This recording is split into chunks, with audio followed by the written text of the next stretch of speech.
single ladies, all the single ladies, all the single ladies, all the single ladies, all the single ladies, all the single ladies. Now put your hands up, dip in the club. Don't know what they know on little thing. Time to dip, dip down, it's me. If you like it, then you should've put a ring on it. If you like it, then you should've put a ring on it. Don't be mad that you think he want it. Oh oh oh oh oh oh oh oh oh oh oh oh oh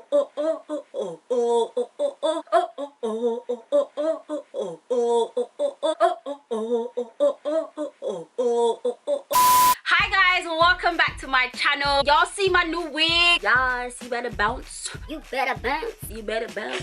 This is a new wig that I literally just got done at Trap House Salon on Instagram. The hair is from Young Hair. I think this hair is like a deep wave. I'll put details of my hair in the description box if any of you guys are interested. Yes, honey. Yes, honey. Wow, oh my gosh, you guys have literally been so amazing in my comments under my how me and my baby father broke up video. I've literally been so overwhelmed by all the messages that you guys have been sending me. I am really trying to respond to everyone's messages, people that have been messaging me on Instagram, in my DM. I will be getting back to all of you. Please bear with me, but I'm just so happy that so many of you could relate to my story. So many of you could be inspired, be encouraged, even be convicted, and I think that's such an amazing thing. And I just want you guys to know that in me sharing my story, that's exactly what I intended to do. Inspire, to encourage, to motivate in one way or another. And if you find it just funny and entertaining, then that's great too. I asked you guys if you wanted me to do a life update video where I kind of just give you guys an update on how my whole dating life has been going. As most of you are probably aware by now, I have been single and celibate for about 14 years now, and it's been very interesting. As I mentioned in my other video, it's only been in the last couple of years that I've actually been more open to the idea of this whole dating thing and meeting men, because apparently you kind of need a man in order to get married, and I want to get married one day. Yes, I do. So yeah, I don't know where people are buying these men from. Is there like a supermarket that I can go to? Does anyone have a discount code? Like, where are you guys finding these great and amazing men that y'all are marrying? Because I need to know. Y'all need to give me the 411, okay? I need the discount code. I need the directions. I need the location. Is there a sale going on? Is there a 2-for-1? Okay, maybe not a 2-for-1. We don't need a 2-for-1. Maybe a buy one get one free, so then give one to another single friend maybe. But yeah, yeah, I kind of have been a little bit weary, a little bit scared, a little bit out of my depth when it comes to the whole dating scene. I do have friends who date and who go on dates and who talk to men and who meet men and all this kind of stuff, but I've just been very, I don't know, just a little bit reluctant and a bit shy. I know I don't probably come across as shy, but I can be very shy when it comes to men and talking to guys and all of that stuff, you know. So in today's video, I'm just going to give you guys an update on what I've been doing so far in terms of dating and how I've been making myself more available and more open to the idea of dating and the experiences I've had in terms of being single and celibate. Get yourself a drink, get yourself some snack. Let's have a chat about this whole dating thing, okay? Let's get into it. Let's get into it. Okay, so for a number of years after my breakup with my daughter's dad, I kind of built up a wall. I needed time to heal. I needed time to get over the hurt and the pain. I didn't want to get close to anyone. I didn't want to meet anyone. I still do kind of have a wall up, and it's been very difficult for me to allow someone to get to know me or allow myself to get to know someone else. I have been very guarded in a sense. I don't think there's anything wrong in having a wall up when it comes to relationships. As a Christian, the Bible says that we should guard our heart with all diligence, and part of me guarding my heart is having that wall. I don't allow myself to fall for just anyone. But in terms of me dating, I haven't been on any dates whatsoever. Even though I've said that in the last couple of years I've been more open to the idea of dating, have I been on any dates? No. I know, baby steps. I'm getting there. I don't want to just be going on dates for the sake of going on dates. I really don't have the time or the energy to be going on dates with people that have no interest in trying to get to know, even if it is for practice purposes. I don't care. I just don't have time to waste. I don't want to be going on dates for free food. I'm not even a big foodie like that. I don't want to be putting on makeup and doing my hair and wearing an outfit and making all of that effort to go on a date with someone that I just don't have any interest in. For a long time, I felt like going on dates was such a cringe.com thing to do. We're both going to be sitting there staring at each other,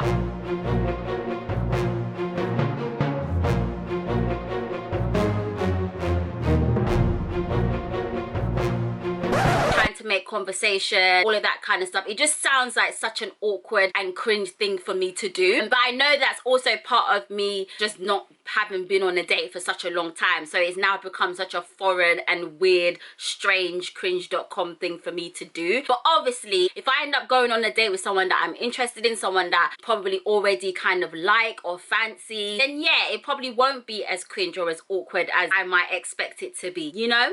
A question that a few people have asked me is that in these 14 years, have you not met anyone that you like at all? There's not been one single person that you've liked or someone that's taken interest in you. I don't mean to like toot my own horn or anything, but I'm kind of cute or whatever. You're healthy, you're strong, you look good, you have all of the something about you. Yes, goody! I have had some guys show interest when you go out. Guys try to approach you, they try to chirp you, they try to move to you. Your waist is guilty. There has been a couple of guys that I thought were cute or thought were interesting or thought they'd be interesting to get to know, but there's certain elements or certain aspects of them that didn't quite tick certain boxes for me. So for me, I just felt like there was no point in me entertaining those guys because deep down I knew that there were certain elements that they didn't quite tick for me personally, important elements, and it would have just been a waste of my time and a waste of their time trying to entertain anything or pursue anything. However, there has been one particular guy, okay, that has managed to hold my interest. I think that whole situation with that person is you just have to say that you're fine when you're not really fine, but you just can't get into it because they would. He was someone that I found very interesting. Obviously, that situation hasn't turned into a relationship, but I think what I learned from that situation was understanding that yes, I am capable of liking someone. After not liking anyone for so long and then meeting someone that you actually genuinely like and have an interest in and find attractive and find physically attractive and all of that good stuff, you know what I'm saying? The wall that I have is not completely cemented up and incapable of being broken down, and I am actually able to let my guard down, let my wall down where it's appropriate. It allowed me to realize that I am capable of meeting someone who does tick a lot of boxes that I have. There's certain boxes that are very, very important to me that that person didn't tick. You know what I'm talking about? Does that make sense though? Telling a guy that you're celibate will let you know exactly what his intentions are for you. Being celibate is probably the biggest waste man repellent ever, the biggest F-boy repellent, and the biggest time waster repellent, okay? Although there are some guys who kind of feel like you're some kind of challenge to try and see that if you're really celibate, and they'll just do everything they can to try and basically conquer you. Those are probably the worst ones because they literally have no respect for you whatsoever. They have no respect for your boundaries. They have no respect for what you believe. They have no respect for what you're standing for. Those kind of guys are definitely ones that you definitely have to run away from. You better take your bag and be going. Being single for 14 years is a very long time, especially when you consider the fact that I've been single throughout the whole of my 20s. And your 20s is usually the time when you are dating and dating and dating some more. You are falling in and out of love. You are falling in and out of relationships, situationships, exploring your love life, really getting to know people. You're getting to know men. You usually have all your heartbreaks. You usually have all your ups and downs in terms of relationships. You learn all your lessons, you learn what to do, what not to do. A large part of my single years have been during the time when I should really be dating around and dipping and doing it. Zipping it and doing it. You know what I'm saying? Although I haven't been dipping and doing it, Zipping and doing, honey. I feel like there's so much that I've learned in my single years that I don't think that I needed to really go through the struggle of being in and out of relationships during my 20s. I've learned a lot from from other people's situations, from reading books, also from my faith as well, and just learning what it means to be a good husband and what it means to be a good wife and what God expects of me as a wife and as a person, and how I'm supposed to love others and how I'm supposed to treat others. Also, how I should expect to be treated as well. There's this misconception that it's by force that women must go through struggle in order to find true love. That narrative needs to be diminished. Why must we constantly go through pain and heartache? Why is the qualification of us being able to find true, genuine love have to include going through waste man after waste man and going through bad situation after bad situation after bad situation in order to get somewhere good? For me, in my journey of being single for these 14 years, I've been able to learn so many lessons and gain so much knowledge and wisdom without having to go through trials and tribulations in order to get to the mindset and the place where I am right now. I'm a lot more sure of myself and what I want and what I don't want as well. But as much as I know what I want, I also know what I don't want. And I didn't need to have to go through so many bad relationships and so many trash men in order for me to get to where I am. I genuinely feel like I've saved myself a lot of heartache by being single all of these years. You know what I'm talking about? Does that make sense though? I've never been one to think, oh my gosh, I'm 34. Where's my husband at? When am I going to get married? What's happening? What's going on? Am I going to be single forever? Oh my gosh, where is this man? I've always trusted that in God's timing, it will happen. Period. My mom is probably more stressed about the fact that I'm still single all these years than I am. You guys know what Nigerian African mums in general are like. When you get to a certain age, where is the husband? Where is the husband? Where is the husband? When will you marry? When will you marry? Will it be this year or next year? Will you be single forever? Jesus, when will you marry? When will you marry Jehovah? Mom, like, just chill. Like, it's okay. God's got it. It's gonna happen when it's gonna happen. Period. Bless her. Like, she just wants me to be happy. She doesn't want me to do things on my own and having to go through life on my own. She wants me to be able to experience life with someone else that can support me, that can help me, which is totally understandable. And that's definitely something that I want for myself too. I don't feel that it's something that's gonna miss me. I don't think it's something that's gonna pass me by. I'm just very sure of the fact that everything will happen in its time and in its season. Nothing left to say, like, period. But I do also understand from a practical point of view, faith without works is dead. I do understand that I myself have to do the work in the sense that I need to be able to be more open, more receptive to meeting someone. Obviously, when God does send the person, I need to be able to be open to receive that person. And I'm talking about receive them as in allow myself to get to know them, not receive them in the other way, because obviously we're waiting for a ring and that's not going down until the wedding night. Okay. I feel like I've come a long way. I've come a long way from being so anti meeting guys, talking to guys, and being overly picky. There was one time that I actually saw a guy and I thought, oh my gosh, he's so cute, he's so good looking, oh my gosh, he's fine. Let's play a little game just between you and I. And then I realized he was wearing a V-neck t-shirt and I was like, nah, I don't like him no more. He's not cute. Why is he wearing a V-neck t-shirt? That's not cute. That's not cute. Since when? Since when? And that was literally me being so picky and subconsciously stopping myself from getting to know someone or allowing myself to get to know someone. Does that make sense though? Someone actually convinced me to join dating apps.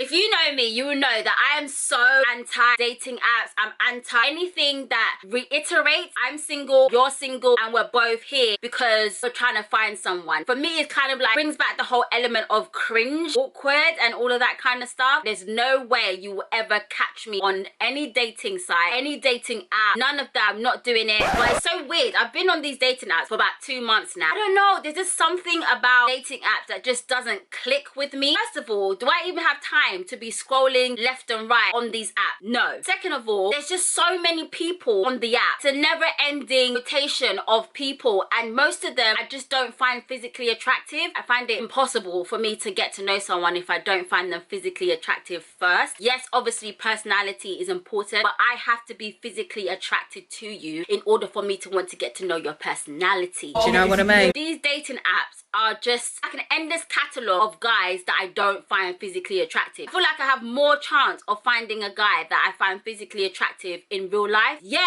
I'm just not having much luck on these apps at all. I don't know, maybe I need to give it a bit more time, maybe spend more time on these apps and actually scroll through them properly. But for me, so far, there's something about dating apps that just doesn't click with me. No. Something I've actually been doing of recent is really talking to God more specifically about what I want in terms of my potential husband or potential partner. You know how everyone keeps asking Ciara, what's the prayer? What's the prayer, girl? Give us the prayer. How did you meet Russell? I saw an interview of hers on YouTube and she was basically talking about the kind of prayers that she was praying before she met Russell. One of the main things that she said was that she was being very specific about the kind of qualities that she wanted in her potential partner. I've definitely taken that on board. If God is not involved, I don't want it. I just don't want it. Period. You're right. Are you still recording? Yeah. Wait, come on, ask you something, quick. So, what do you think about me dating? Can do it if you want that. Natana's actually never seen me in a relationship before. You've never seen me with a man. Because obviously she was like 2 when me and her dad broke up. Don't you think it would be weird, me I mean, I don't, like, I want you to have a husband, yeah, but imagine you like all kissing a cousin. I don't want to see that. I don't want to see all of that, like, nah. Before you used to be bare picky, like, with who you wanted to talk to. Exactly. I'm not as picky as I was before. I do get the weirdness aspect of it. It is gonna be a bit of a